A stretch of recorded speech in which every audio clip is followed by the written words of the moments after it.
Hello, good morning. सकाळी उठले, मस्त ग्रेप्स खाऊन घेतले. त्यानंतर नाश्त्याला कालचं आंबोळीचं पीठ होतं, मग तेच खायला घेतलं. पण मम्मी म्हणली तुझं तू बनवून खा.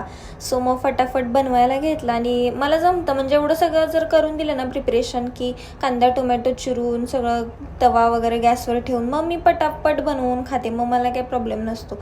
फक्त स्क्रॅचपासून बनवायचं म्हटलं मग मला प्रॉब्लेम असतो. त्यानंतर मग उद्या आमच्यात बनणार होती चटणी, म्हणून मम्मी बोलली आजच सगळं प्रिपरेशन करून ठेवूयात. सो मग सगळे मसाले वगैरे जे काय काय आणलेलं ते मम्मी भाजून घेत होती, म्हणजे तळून घेत होती. आय गेस भाजून तळून असं मिक्स चाललं होतं तिचं. मी फक्त कट करायचं काम केलं. त्यानंतर मम्मी बोलली कांदे लसूण पण लागेल, घरात आहे पण ते थोडे ओले होते, तिला सुकलेले हवे होते. मग आम्ही ते घ्यायला गेलो, कांदे लसूण जे काय लागणार होतं ते, कारण दुसऱ्या दिवशी गडबड नको, सकाळ सकाळी पटकन जाऊन चटणी करता येईल म्हणून. पण भूक पण लागली होती, मग तिला म्हणलं चल आता खायला पण घेऊन दे. मग ती बोलली ठीक आहे. मग आम्ही गेलो भेळ घ्यायला. भेळ घेतली. त्यानंतर कांदे लसूण भेळ जे काय घेतलं होतं ते सगळं सामान घेऊन आम्ही घरी आलो. कपडे वगैरे चेंज केली आणि फटाफट खायला घेतलं, कारण भूक पण लागली होती आणि ही भेळ माझी फेवरेट आहे. Can't wait to it.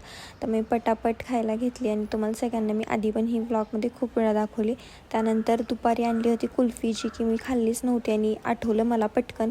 So मग पटकन भेळ खाऊन झाल्यानंतर कुल्फी खाऊन घेतली आणि ही पण मला खूप जास्त आवडली. फर्स्ट टाईम मी खाल्ली होती मावा कुल्फी. आणि असा होता माझा आजचा दिवस. बाय.